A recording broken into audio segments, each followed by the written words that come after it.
আর এরপর যে খবরের দিকে নজর রাখবো, জটিল অস্ত্রোপচারে শরীর থেকে বাদ দেওয়া হলো 5 কেজি ওজনের টিউমার। এক মহিলার গর্ভাশয়ে থাকা টিউমারটি অস্ত্রোপচারের সাহায্যে বাদ দিলেন ইসলামিয়া হাসপাতালের চিকিৎসকেরা। শহরের একাধিক হাসপাতাল থেকে রেফার করে দেওয়া হয় রোগীকে, কিন্তু ফেরায়নি ইসলামিয়া হাসপাতাল। মুখ্যমন্ত্রী বারবার বলেছেন, স্বাস্থ্যসাথীর আওতায় থাকা কোনো রোগীকে ফেরানো যাবে না। সেই মতো স্বাস্থ্যসাথীর আওতায় 39 বছর বয়সী মহিলার জটিল অস্ত্রোপচারটি হয়। সূত্রের খবর, হাসপাতালের 4 জন চিকিৎসকের তত্ত্বাবধানে প্রায় 1.5 ঘন্টার চেষ্টায় গোটা অস্ত্রোপচার প্রক্রিয়াটি সম্পন্ন হয়।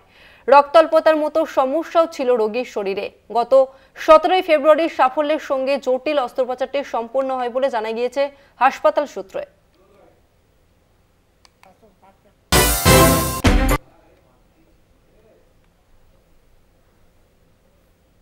অনেকটাই জটিল ছিল, কিন্তু আমি যেটা বললাম যে অ্যাজ আ গাইনোকোলজিস্ট যে আমাকে সেই ঠান্ডা মাথা সব কিছু কমপ্লিকেশন মাথায় রেখে মানে গ্র্যাজুয়ালি একটু আগানো, আস্তে আস্তে যে টাইম নিয়ে একটু অপারেশনটা করা। বেসিক্যালি আমি টাইম নিয়ে অপারেশনটা করেছি, কিন্তু সাকসেসফুলি অপারেশন আমি 1 hour 30 মিনিটসে কমপ্লিট করলাম। অনেকটাই জটিল অপারেশন ছিল। পেশেন্টটা এখন অনেকটাই সুস্থ। পেশেন্ট ইভেন এখন আমি নর্মাল ডায়েটও করে দিয়েছি।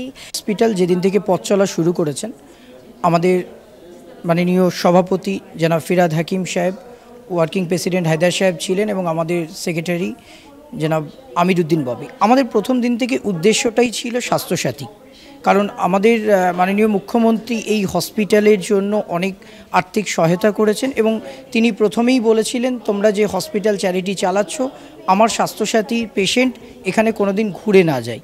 তো আমরা সেই প্রতিজ্ঞা দিয়েছিলাম এবং তাকে আশ্বাস করেছিলাম, এবং আমাদের প্রেসিডেন্ট মাননীয় ফিরহাদ হাকিম সাহেব বলেছিলেন যে আমরা স্বাস্থ্যসাথী কোনোদিন রিফিউজ করব না।